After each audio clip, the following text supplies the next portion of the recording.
Hello, my name's Gavin. This is Genre Books. I'm trying to play a bit of catch up with my tags. So it's Tag Tuesday. It's, I think, probably Friday when I get this out. I'll be doing two tags in this video, the revised eReader tag and the audiobook tag. So the revised eReader tag, I think the original eReader tag was from Michael Cummins. I was tagged in this revised eReader tag by Bookless Pete and by Kevin Towell Reads. And here we go. What was the first e-reader you ever owned? What was the real reason for getting one? Were you a reluctant convert or an eager one? So I think it was probably 2008, possibly 2010, something around that time. And it was, I think, before the Kindle. It was a Sony PRS something. I want to say PRS T2. I'm going to find pictures of the old Sony e-readers and show the appropriate one here. But yes, it was Sony. And it was something I was looking forward to buying. I was not a reluctant convert. Space at the time, and still, was and is of a premium. So I'm always more interested in the work itself rather than owning a specific edition of that work.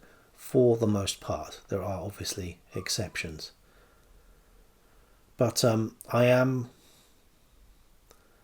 also a skinflint, and I don't want to pay for a book if I can get away with it. So Project Gutenberg is a godsend for me, and eReader seemed to be a great way of not being stuck in front of a computer screen reading. Prompt number 2. What e-reader do you use now, and what e-readers do you own? Well, now I use a Kindle Scribe, and that's handy because I can use it to write on. So I organise a lot of other things that I do using this, including Booktube. But it's very good for here's my copy of Olga Romanov, which I got from Project Gutenberg. It's really good for reading works more comfortably that are from Project Gutenberg. The text can be a little bit bigger, but where it comes into its own is in using PDFs. So I can download a PDF from the Internet Archive, and I can read pulp magazines on a Kindle Scribe that I really couldn't do in my previous Kindle, which has the appearance of a battered paperback, has been used in a while, so it's desperately in need of a charge. But this Kindle is some years old now.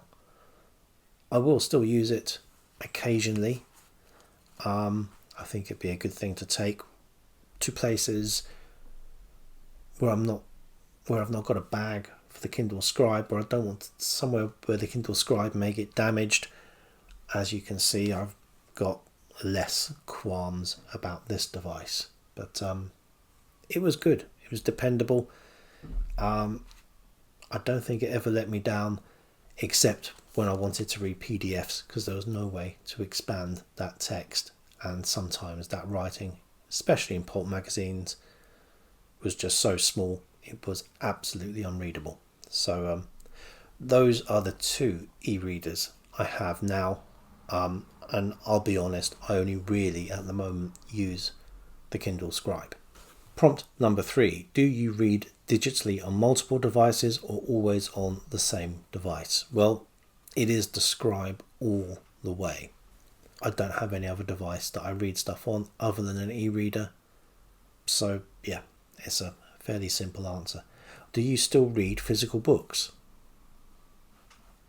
Yes. If so, how do you decide which format to read a certain book in?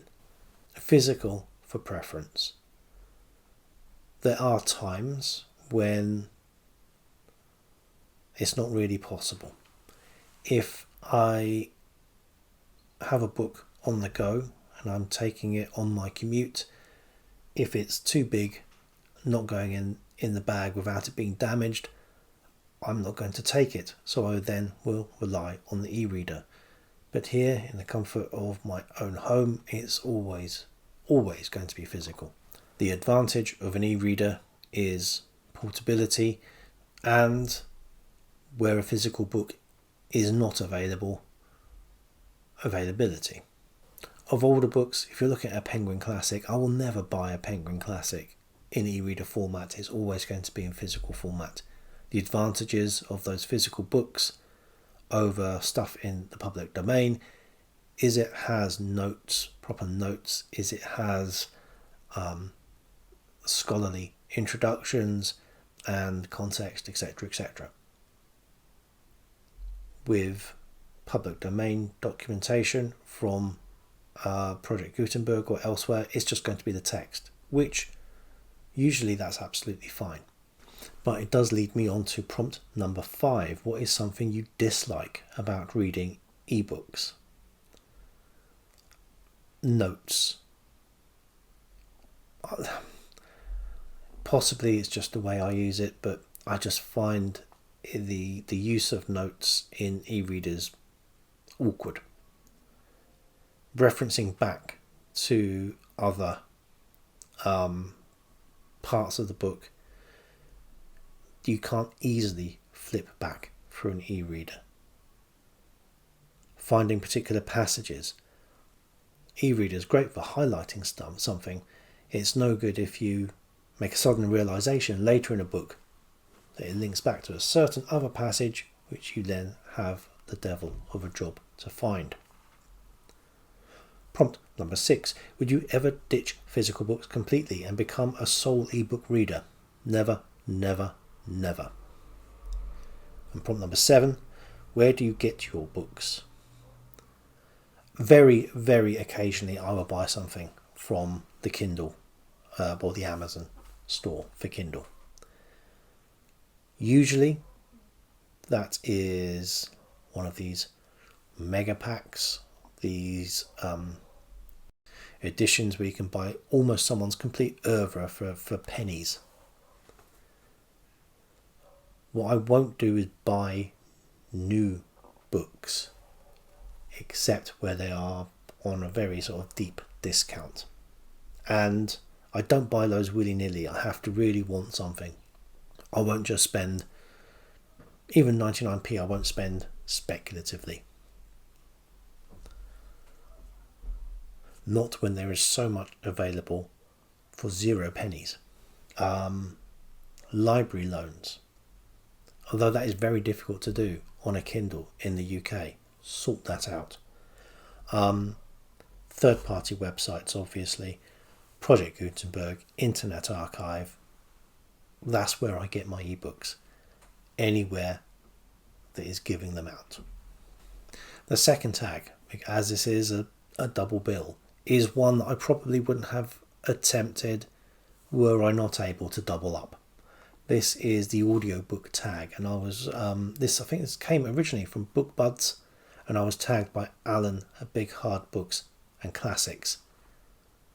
And I'd hesitate for this because I am not a consumer of audiobooks. But very recently I have started. And I've started, again, because I'm a tight ass. I'm not going to spend money on it over and above stuff I already spend money on. I unfortunately have a Spotify subscription. They're a terrible company. If they were bigger, they'd be as bad as Amazon, but they're big and bad enough by themselves. However, what they have started doing is realizing they can muscle in on audiobook territory. Now, having got a Spotify subscription does not preclude you from giving them extra money for audiobooks because they're terrible people. I don't know if I mentioned that. But what they do is they have a few books that are included in premium for a subscriber who is subscribing to Spotify anyway. So I have been listening to one a month for the past couple of months. But as I said, I've only just started. So my knowledge of audiobooks is very limited. I don't normally do it. I don't get on as well with audiobooks, which is why I don't do it. But what it has allowed me to do is fit an extra book in a month in a space where I normally would not be able to read. When I'm driving, for example, or shuttling between trains on a station concourse. I can't do that reading a book. I've not got that much spatial awareness. But if I continue with this, I will get an extra 12 books under my belt per year. So I think it's something I'm going to persevere with. Prompt number 2 is, has your use of audiobooks changed over time? If so, how? And the answer to that is yes, I've started, although in a very limited and specific way. Prompt number 3, how do you choose which book will be read versus listened to? Well, by and large, it's dictated by what's available in this fairly limited scope from Spotify. And what it has also meant for me is some more non-fiction. I don't think listening to it piecemeal as I do would work for fiction. It works a little bit better for non-fiction. The book I, inverted commas, read in August for this was Nuclear War, a Scenario by Annie Jacobson. And to be honest, I think that's a book you could only do in small doses. It's absolutely horrifying. My book for September, or what I'm still reading at the moment, actually, again, reading, that's another debate. The Blazing World, which is a new history of English civil wars and the time before and after. I studied that at A-level. This is giving me quite a different perspective on things, so I'm quite enjoying that. But yeah, I think it works for non-fiction. I think for fiction, my mind would just wander. If I was sat down listening to an audiobook, I've tried it before, I don't think I can do it. Prompt number 4. Do you look into narrators before you listen, or do you go in blind? No, I really don't care much. It's nice if the author narrates the book themselves. I realise that's not for every author, but I really don't know enough about the audiobook world to pick up on a particular narrator and go, oh, that's a person I'd like to have reading these books. Again, just a huge gap in my knowledge that I'm quite happy to leave fallow. Prompt number 5. Do you multitask while audiobooking? Well, yes, because the reason I'm doing it on audio is to allow me to do so. So like I said, I'll be driving or, on a part of my commute where I can't read a book. Prompt number 6. If you are reading a series and you listen to the first book, would you ever switch to reading a later book, or do they now all need to be listened to? Well, I won't be reading fiction on audiobook, so I'm not sure this is going to come up. But I don't think it would matter. I think possibly the only thing that would have an impact is obviously in the narration of a story. Because if a narrator gives certain characters certain voices, that's definitely how you're going to be voicing them in your head when you come to read later books in the series. Prompt number 7, what percent of the books you're consuming currently are audiobooks? Well, this is going to be a meaningless percentage because, as I've said, I've just started. So it will be, hopefully 12 books a year going forwards. But as I'm only 2 books in and I'm about 140 something, nearly 150 books in for the year so far, it's 1.37%. So that is specific and useless. Prompt number 8. Do you have a favourite narrator or a favourite book that you enjoyed in the audiobook format? I honestly don't know enough about it to make a decision. I know that some narrators are going to be better suited to certain things than others. If you are listening to Shakespeare's sonnets, you're going to want someone like Simon Russell Beale or Judi Dench. I don't think the Gilbert Gottfried edition or the Donald Trump sonnets are going to be big sellers. But I honestly don't know enough about it to go, I want particular narrators above actors whose work I already admire. This is, the beginning of my use of audiobooks, so my opinions are pretty much worthless. I don't know enough about audiobooks. My knowledge is worse than my opinions are worse than useless for this. Nonetheless, for both eReader and audiobook, I will tag people below the line, and I would like to thank, if I can remember, all these people. So we have Pat, Alan from Big Hard Books and Classics, Kevin Toll Reads, Bookless Pete, Gareth, and Joe's Book and Movie Corner. I think that's everybody. Also, Micah Cummings, who I think is taking a BookTube hiatus, and the BookBuds for creating these tags. Until next time, bye.